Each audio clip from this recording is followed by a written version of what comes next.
Yelkamga ortilgan bir gunoh eding, to'kilib ketmadi qilmasdim tavba. Noto'g'ri bir vaqtda uchrashib qoldik va bizga ayrilib qilindi sovg'a.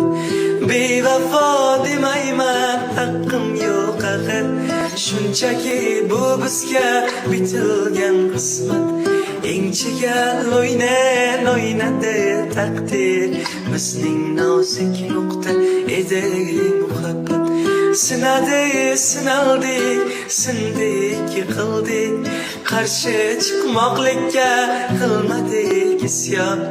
Yaratgan hukmini aqligin bildik, qancha urinmasin ojizdir inson.